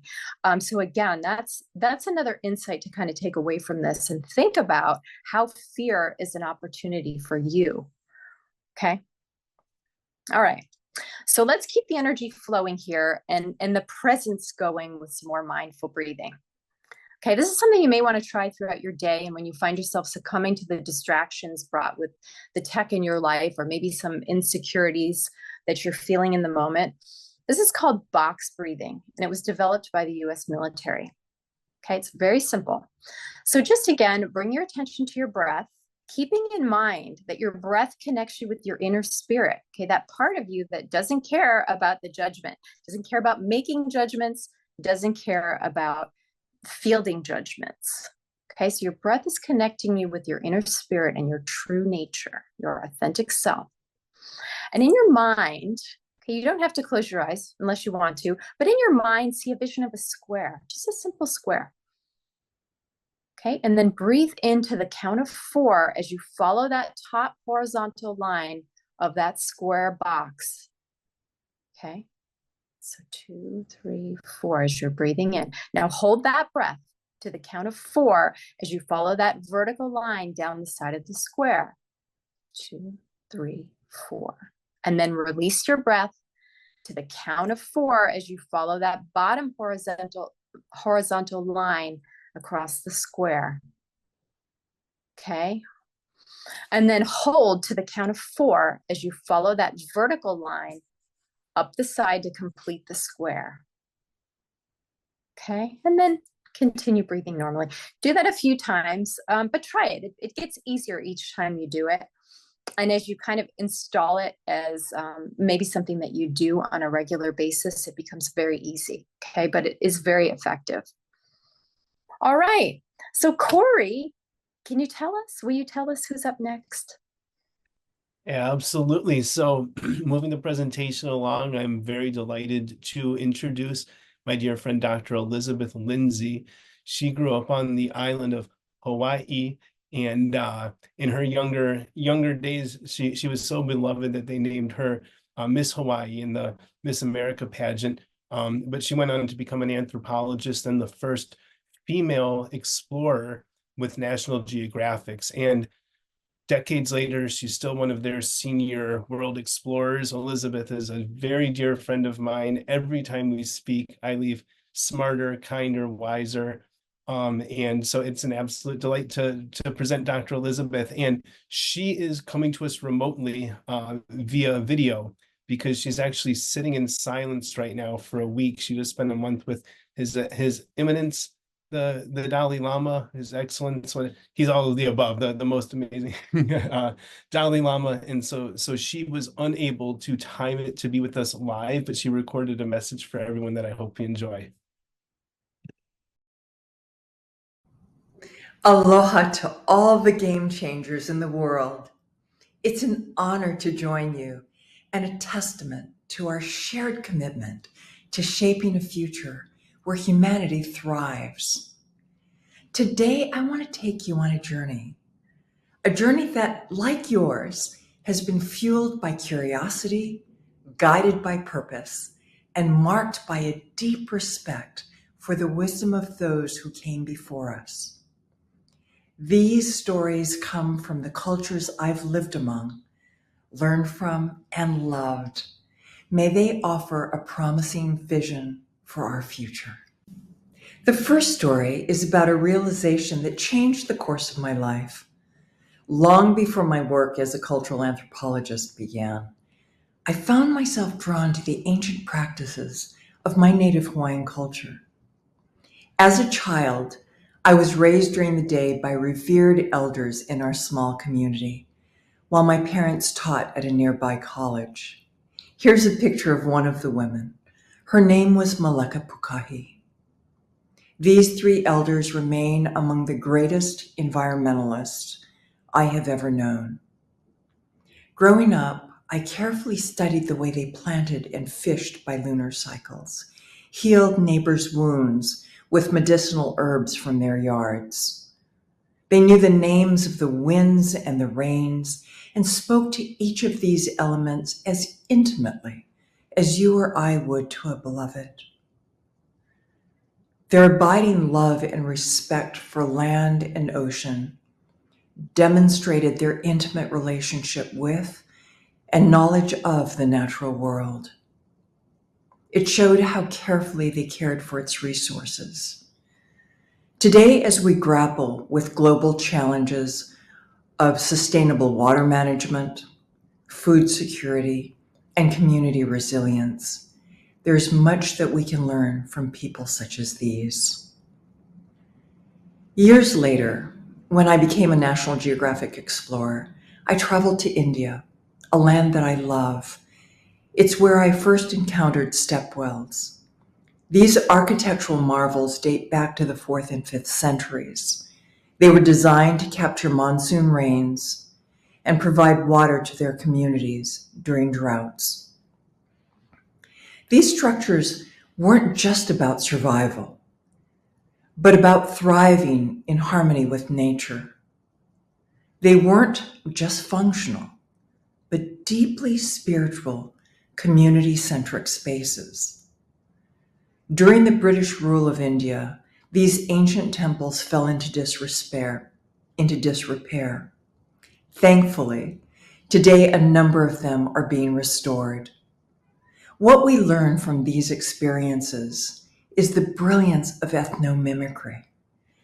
Ethnomimicry is a term that describes how we learn from cultural intelligence, often our ancestors, to solve modern-day problems. The stepwells demonstrate an ancient technology that isn't just about history. It's a blueprint for innovation. We don't need to reinvent the wheel. We need to rediscover it. My second story is about a science that is a great passion of mine. For almost a decade, I had the privilege of studying with a Micronesian navigator priest named Piasmau Piailuk, who was considered the greatest wayfinder of Oceania. Across the centuries, cultures worldwide have harnessed a brilliant science called wayfinding. It's a powerful method of navigation that combines celestial observations, patterns in the desert or on the ocean, and deep intuition. Ancient Pacific navigators crossed an astonishing 20 million square miles of open ocean without modern instruments and succeeded brilliantly. This was all during a time when European scientists believed the world was flat. But wayfinding isn't just about charting a course from one point to another. It's about tapping potential that lies beneath the surface of our awareness. Wayfinding occurs at the intersection of the intellect and our intuition, where the latitude of the mind meets the longitude of the heart. In our world of data and analytics, we often overlook the heart's remarkable capabilities. Yet science is now affirming what ancient cultures have long understood. The heart is a powerhouse of intuitive intelligence, constantly communicating with our brain. By embracing this timeless wisdom, all of us can navigate our lives with greater clarity, purpose, and connection to the world around us. Losing these ancient practices forces us to re-examine our approach to innovation. By returning to our roots, it's a reminder to us that the best way forward is sometimes looking back. These ancient technologies of stepwells and wayfinding are not mere relics. They're sophisticated templates for our future. The next technological breakthrough may be hiding in plain sight. Perhaps in a 1,200-year-old stepwell, or even closer, at the still point between our minds and hearts. My final story is about urgency. Today, my mentor, Mao, and his clan of Micronesian wayfinders are gone. These indigenous elders are like our libraries of Alexandria, the keepers of knowledge accumulated over centuries, knowledge that can guide us through our most pressing global challenges. Each time one of them passes away, a library is burned. Today, the world is ablaze with the loss of their irretrievable treasures. It's a loss not just for culture, but for all of humanity. To create a brighter tomorrow, I'd like to urge all of us to preserve and build upon this wisdom that surrounds us. More than at any other time in our history, we can, through our everyday devices, record and document stories of our lives, our families, our communities, and the world around us. It's not just about saving traditions. It's about ensuring that the best ideas and the most sustainable practices survive to guide present and future generations. This is our responsibility. It is our legacy. As I close, I want to leave you with this vision, a world where the wisdom of the past and the innovations of the present come together to create a sustainable and equitable future. Imagine cities and communities designed with wisdom as their cornerstone, places where we are deeply nourished and thrive through a harmonious blend of ancestral knowledge and modern technology.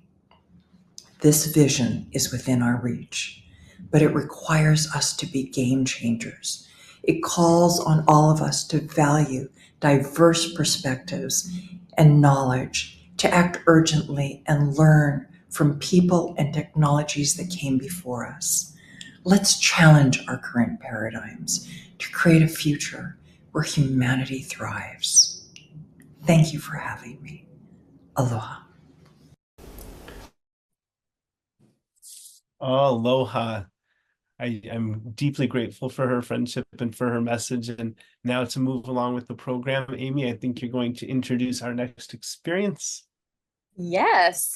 All right. So before we move on and visit Humanity 3.0, where do we go from here? Dr. Paul Luftenegger will be gracing us with another of his heart-infused pieces. So Paul, thank you again for your earlier performance. And everyone, please welcome Paul back.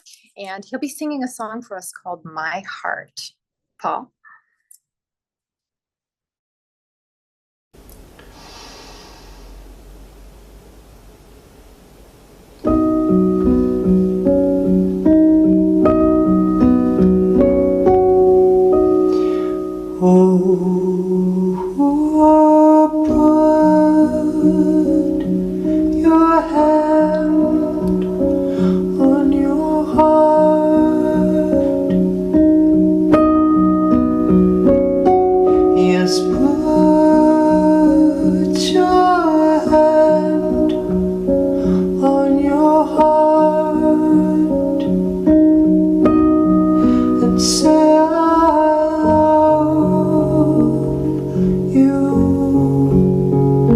And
and shine your soul.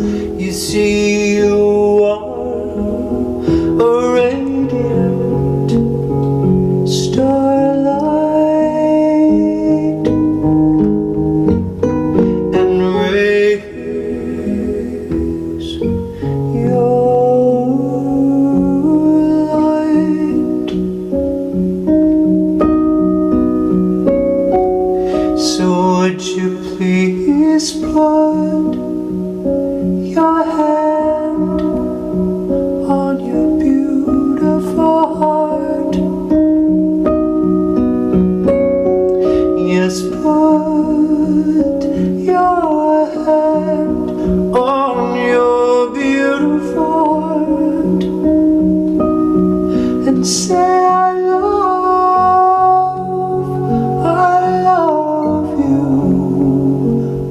I love you. And close your eyes to feel your breath beneath a beautiful heart. You have such a beautiful heart. You have such a beautiful heart. In your beautiful,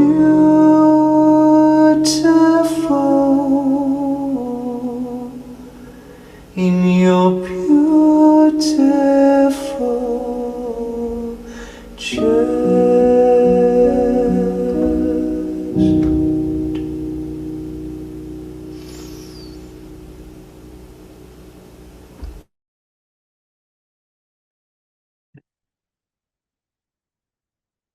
Oh, wow.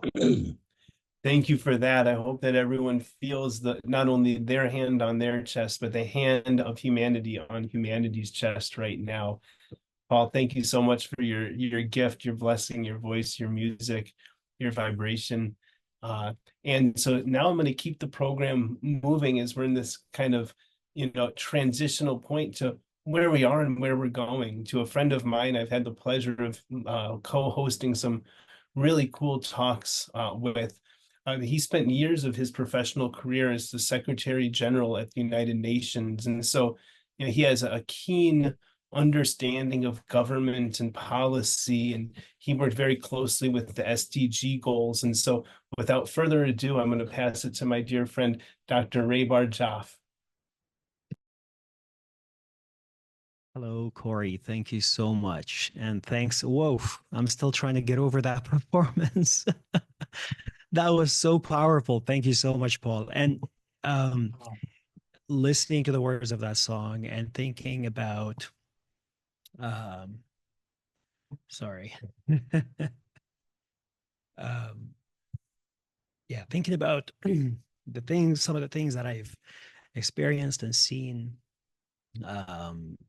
personally through my career, and now kind of waiting for my father's open heart surgery in a couple of days. That was very powerful. We often take those beautiful moments for granted in our lives. What I think in times of privilege and prosperity, we often tend to lose sight of the suffering of others. And likewise, when we're suffering, it's easy to forget that goodness still exists in the world. That even the smallest word of kindness or simple gesture of empathy can really bring immeasurable joy and hope to everybody around us. I've immensely enjoyed everything that has been said so far, from the very beginning to now, going through the anthropological aspect of humanity, to the scientific aspect of humanity, to the social aspect of humanity, to the child of our inner souls and our inner selves. Through my humanitarian work in some of the most dangerous and war-torn conflicts around the world, especially with the United Nations and with non-governmental humanitarian organizations, I have seen firsthand how powerful kindness can be. In places where suffering is overwhelming and hope seems very distant, a single act of compassion can really change lives. In these environments, I think the resilience of the human spirit emerges not through grand gestures, but through small acts of empathy. A stranger sharing their last piece of bread, a comforting word in the midst of chaos, or a smile that crosses barriers of language and culture can actually bring about peace in the most heated war. I've seen that firsthand, and it's very, very difficult to imagine it if you haven't seen it for yourself. We often expect, I was thinking about what everyone was saying about kindness and mindfulness. I think Brandy mentioned mindfulness, and this is so important. That word we often take for granted in our simple conversations, in our interactions with people closest to us, to the most rare strangers. We often expect kindness from family members or close friends, and we expect their help, their time, and their care as part of the relationship. And when they fall short, we're very quick to judge. And we tend to forget that they too might be struggling. The kindness they offer can often feel like an obligation, right? Not a gift. We take them for granted just because they're close to us, or just because they're a family member or a friend that we've known for a long time. If they can't be kind, or they can't offer what we expect them to do, we immediately judge them, tear them down, and forget that we also need to be mindful that maybe they're going through the exact same thing that you're going through at the exact same time. But in reality, those closest to us, also deserve our understanding. I think this is something that we need to always be mindful about. Then there are moments when a stranger offers kindness, and that can feel extraordinary. It catches us off guard, as if we didn't deserve it, or even worse, as if it must come with strings attached, But in truth, these moments of unexpected empathy and kindness are what should be reminding us that there is still goodness in the world. And it's so nice to see these symposiums and meetings of this nature taking place. It's reminding me of how much good there is left to give in the world. And it's so reassuring to see that there are people that think like you, and that there are people who are actually missing out on this opportunity of being kind and enjoying the joy of giving, right? We very often forget that. And to be honest with you, some of the most inspirational moments in my life have been through the most difficult ones, because that's when you can really assess who the real friends are and how quote unquote enemies can actually turn into friends. I think in the beginning, you said something, Corey, that we need to love more, love our friends, our neighbors, our enemies, and that part. And I think there was a comment in the chat that said, loving our enemy, that's kind of hard to do, but it's worth a try. And to be honest with you, I had the exact same thought first when you said that. And I said, how do you even get to love your enemy? You don't need to love your enemy. You just need to overcome the tension. And that kind of opens the door to negotiation, to discussion, to communication, to understanding. In Arabic, there's a very famous saying that says, I worked in the Middle East a lot, and reconnecting with ancestors and the cultural intelligence and all of these things is so important, as the previous speaker said.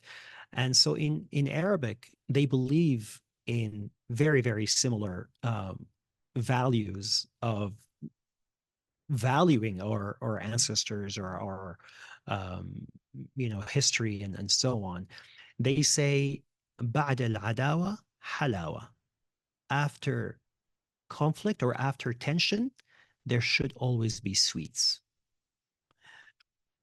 or kindness. Halawa also can translate into kindness, and it is very, very true. And I have a master's in conflict resolution and negotiation methods, and very often I go into places of conflict, and my parents often complain about that. I always go to the most dangerous places with my work. Why do I have to go to these places where there's war? And I say, well, I have a master's in conflict resolution. Why would I go to peaceful places? It's and when you go to places where there is a lot of conflict, you're often reminded when you open communication channels with people that the problems are so similar. What triggers one side is exactly what triggers the other side, and what makes both sides happy is exactly the same thing. And allowing people to see the other side from their perspective is one of the biggest ways to actually reduce tension and to discover humanity that there is in every side. In every side of the equation, there is something to be cherished that could be the spark to peace. And like I was saying, there are these moments really when a stranger offers kindness, and that really feels extraordinary because we least expect it, and when it happens, it feels great. And this is what I love about working in humanitarian situations personally. I often have the privilege of helping people who are less privileged than myself at that specific moment. And so anything I do feels amazing to them, whether it's providing a tent, a winterization item like a blanket when it's freezing outside, or giving them a warm meal when all they've been eating in the past has been, random herbs that they found on the side of the street. These moments of unexpected empathy are really what remind us that there's still goodness in the world, like I said. And in conflict zones, it's often the kindness of these strangers that brings people together and restores their belief in humanity. And so please, whatever everybody's doing in this room, in this meeting, please continue to do it, even when you feel like you're a minority, even when you feel like you're overpowered by people who may not be believing in the same thing that you are so passionate about. Very often I work in places where, people in power are drunk with blood. They can't think straight anymore. They're overtaken by emotion. They're overtaken by personal motives, and they completely bypass the importance of that power that they have and turning it into something that can actually make them appear like a leader, something that they can be appreciated for, not hated for. So when you do have that power and privilege, it is extremely important to use it right. And, I've been in places where I felt so weak, but to others, I felt so powerful just because I came from an institution that came with so much promise and so much hope. And that actually very often inspired me to be a better person. You said something that I really liked, Corey, before. You've had a lot of podcasts, many of which have left you kinder, smarter, more empathetic. And honestly, that really resonated with me because I feel, I have felt the same in all these situations and places where everybody else around me suddenly appeared so vulnerable, right? And these vulnerability made me realize that I am so privileged in some areas, and maybe not so privileged in other areas. And that's where I take that for granted, or I try to, you know, learn from it, so that, you know, I keep that experience from them as a lesson for myself to the future. So when kindness comes from a place you least expect, embrace it. Don't question the motives. Let it be a reminder that there are still people out there who care, who give without expecting anything in return, and who understand that we are all connected, whether we are strangers or not. And I think this is the power of humanity, of kindness. And in my experience, it can be found even in the darkest corners of the world. Thank you. Amen. Thank you for all of that. And I'm going to infuse just a little quote from the last keynote I gave before COVID, days before COVID started. I was in New Jersey at Orange County Choppers, and I was one of the speakers, and I had just held Shaquille O'Neal's shoe up to my head, and his shoe is like 10 times the size of my head. And so it really puts things in perspective. And, you know, I was there to deliver a message, and my message was delivered, but the guy that talked before me really made me not even want to speak. And it was this one thing that he said. His name is Christopher Salem.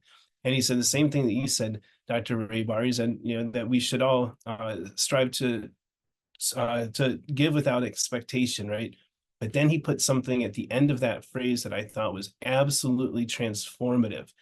He said, yes, give without expecting, but also receive without resisting, right? So many of us want to give, and we turn a blind ear and a blind heart to those that are trying to give to us. And that can be a really dangerous, and even if it's well intended, it can be quite rude and detrimental to those that are actively trying to do good for you. So we're going to transition to a world game changer who is doing some incredibly profound work in his community and globally. And to kind of set the stage, about 100 years ago, maybe a little bit more than 100 years ago, there was a young boy in Cuba, and things were really bad in Cuba at the time, and so he realized he needed to come to the United States of America. So he swam to the shore, and he went on to become a citizen and a patriot and a veteran. He served this country of America in the Vietnam War,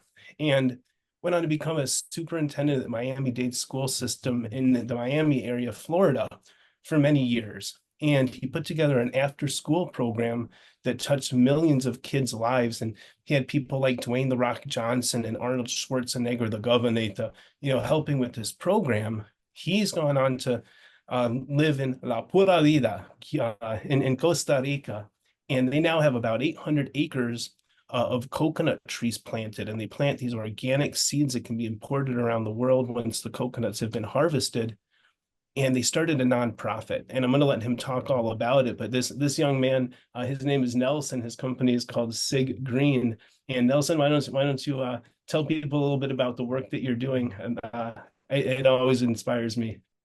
Thanks, Corey. Yeah, I'm actually 125 years old, but it feels like it. But yes, thank you, Corey, and thank you, World Game Changers. We are in Costa Rica, my wife and I, and we started. Like Corey said, we have approximately 805 acres of coconuts, give or take 130,000 and change trees. So we're providing jobs to the community, but it's much more than that. We do things that really have an impact on our community because that's what it's all about. And it's an important work to be done because we're actually boots on the ground. We're here. I was there yesterday. We were giving seedlings away and so forth. And let me get you to Allie. Allie wasn't feeling very to speed this morning, and actually the first song that was sung actually lifted her out of bed. So I'm going to throw it back to her for a little remarks, and then I'll come back on. Allie? Good morning, everyone. Pura vida to all who are in with us this morning. And I'm so grateful to have been invited initially to be part of this wonderful summit. I want to thank World Game Changers for the invite, and not only to feed at the table, but to participate. And I got to tell you guys, I have been under the weather pretty much. And I was so compelled in listening to each and every one of you. And words like change, challenge, I love energy. And Corey did such a great job about talking about love. And when I have those 4 pillars in mind, I think, well, how am I part of that? Okay, so what we're doing here is something we're all doing this morning, but we haven't addressed the word, and that's action. So when I'm in action, I'm in gratitude because I'm moving forward, I'm giving back. For me, on a personal level, I've always had, 2 key people in mind. One was Mother Teresa. I thought she was wonderful and had so much to say with one simple statement, a few words. It's not about doing great things, you guys. It's about doing little things with great love. So when I take that on a personal level, what am I bringing to the table? What is my action? What am I doing? Do I have a sense of urgency to give back to my community? How can I make a change, right? And then the immortal Gandhi, be the change. Again, that reminds me of Ali, are you moving forward? What are you doing about being the change? So all of that being said, and a little help with some makeup this morning, I was able to, jump up here and not miss the opportunity that World Game Changers gave me to partake, and our dear friend Corey and Paul. So thank you again. Today, I want to share with you an inspiring story of innovation, sustainability, and community empowerment, co-created by my husband and I, or the king of coconuts, as I call him. Sig Green is a nonprofit organization in Costa Rica and is revolutionizing the way we think about coconut production while uplifting the impoverished community of Limon on the Caribbean coast. As global demand for coconuts continues to rise, Sig Green saw an opportunity to not only meet this demand, but also create positive social, environmental impact. How? By working with small-scale farmers in Limon. Sig Green is promoting sustainable agricultural practices by donating certified seedlings, consumables, and coconut farm management, therefore improving livelihoods, making the change, empowering single mothers in the community, which I have a personal passion for, of course. But before I go any further, let me give it back to the king of coconuts here, and he tells us a little bit more about how we're scaling and helping these farmers move forward. And I didn't put any makeup on this morning, so I apologize to everybody. But what we're doing is, so somebody, a firm or a corporation or whatever, they sponsor or adopt a tree. So once the tree gets adopted, what we do for every tree that's adopted, we plant another one. That right there helps the environment because we're planting a tree that is one of the most efficient at sequestering carbon. 44 trees, coconut trees, sequester 1 ton of carbon a year. So just by that action alone, it's a positive step for our world and for our community. However, we go beyond that. So we're not strictly a plant a tree for the environment. What we do is we take that seedling, and like Corey had mentioned, or Ali had mentioned, those seedlings are very valuable because they're certified. Those certified seedlings are the only ones that can be exported to the US or to the European Union. And by the way, we're Global Gap certified, which means that we adhere to the strictest standards for the treatment of our employees and the treatment of the environment.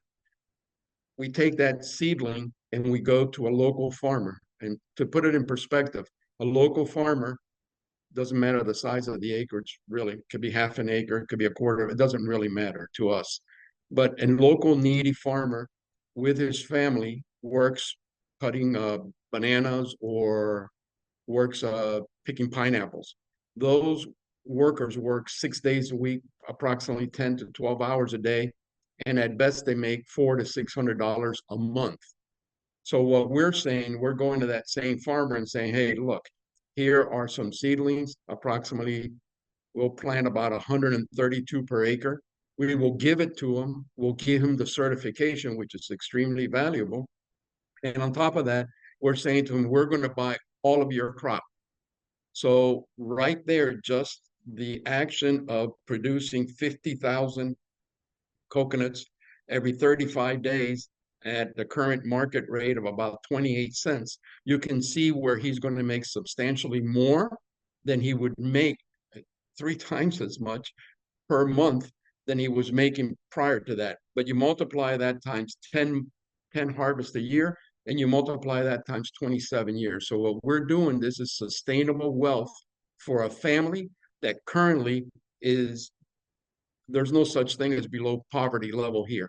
Okay, we're talking about just basically subsistence, you know. So what we're doing is we're providing that, we're providing the seedlings, and what we're saying here is this is just part of the Adopt a Tree program. The other part, I'll let Allie talk because that's her area.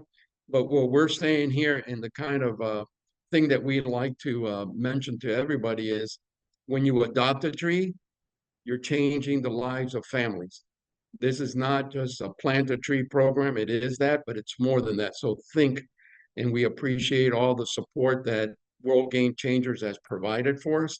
And Corey, and even though he called me an old guy, but that's okay, you know. So I'm going to throw this back to Ali, and pura vida, everybody.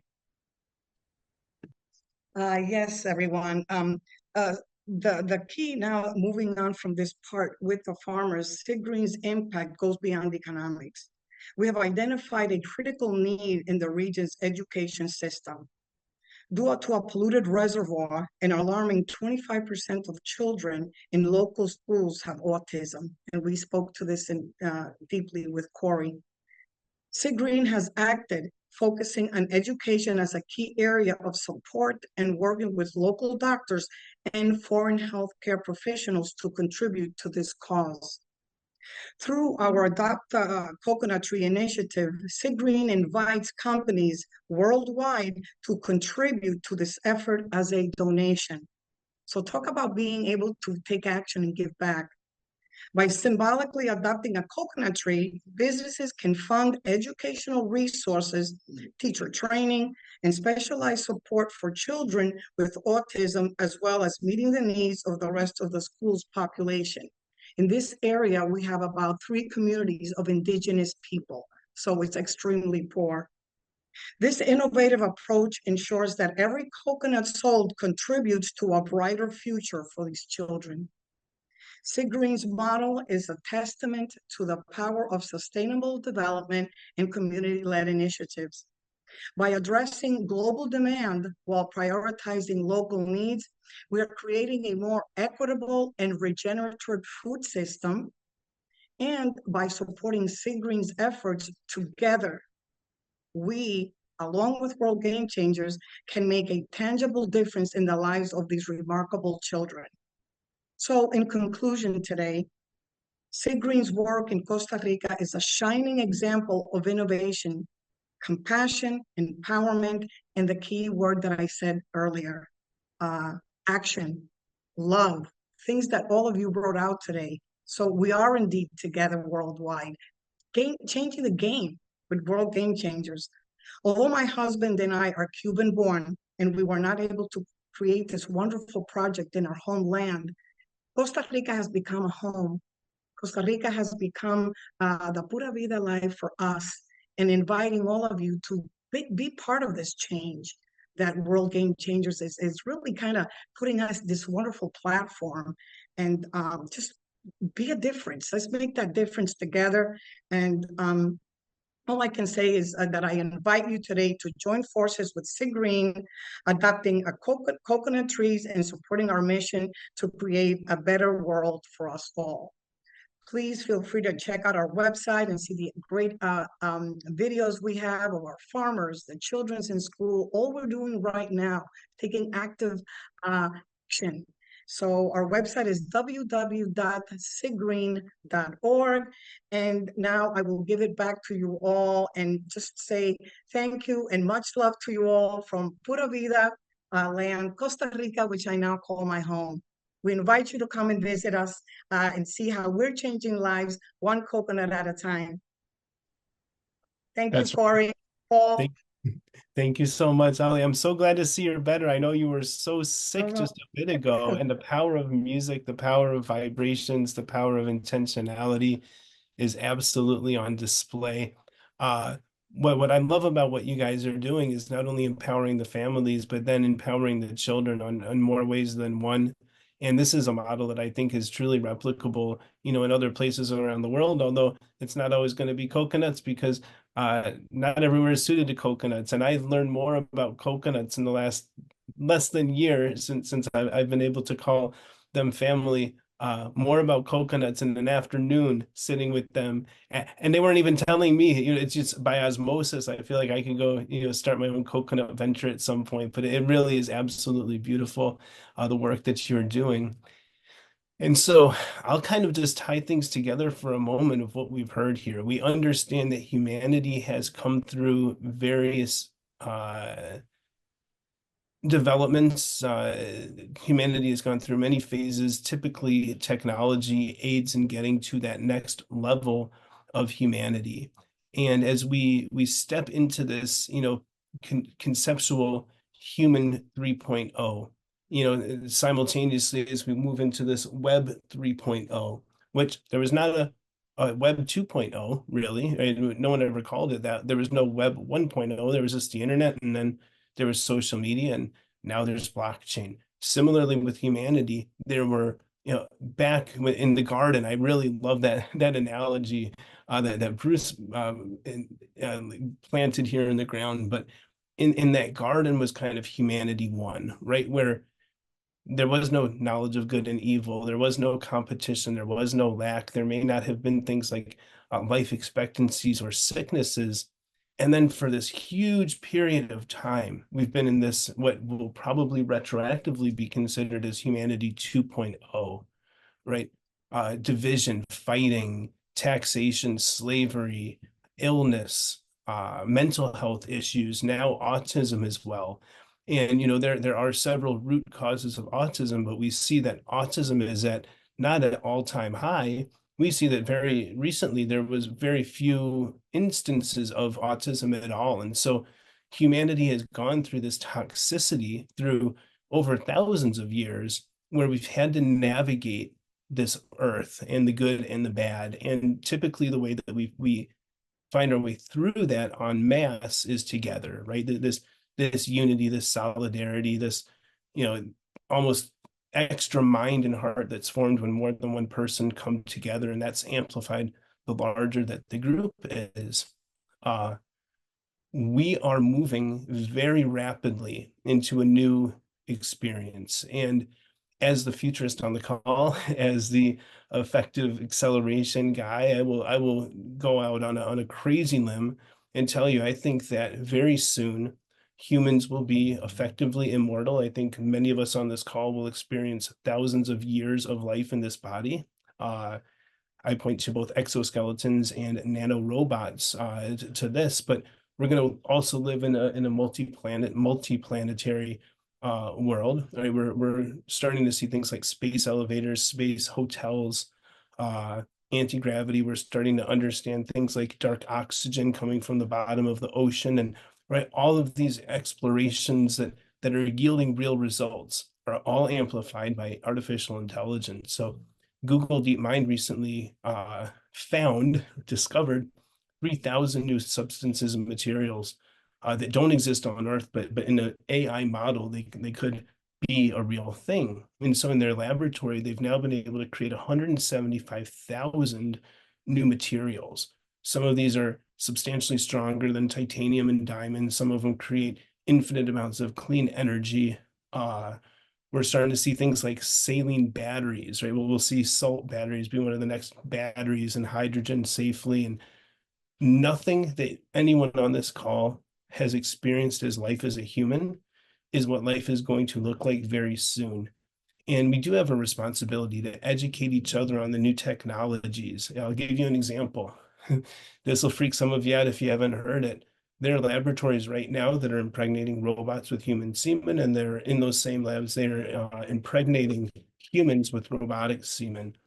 There are now laboratories that are creating computers with human brains that were created in a lab from human brain stem cells, right? These are only the tips of the iceberg. We are now creating compute, it's like semiconductors with human brain stem cells.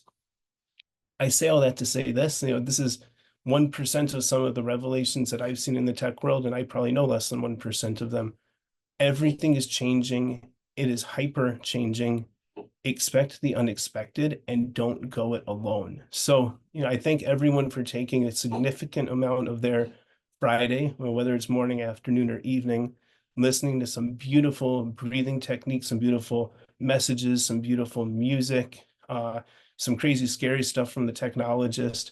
But I say all that to say this: the future can be absolutely the brightest point of humanity, bar none, by orders of magnitude. But the way that we do that is collectively by amplifying the good in one another.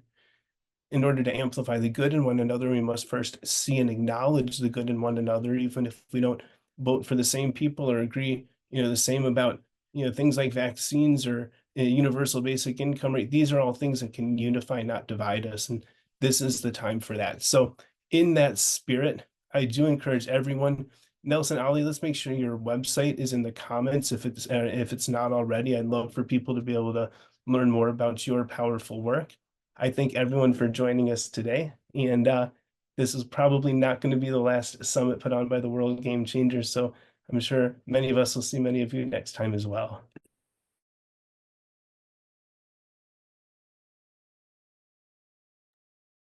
Thank you so much, everybody. Thank you.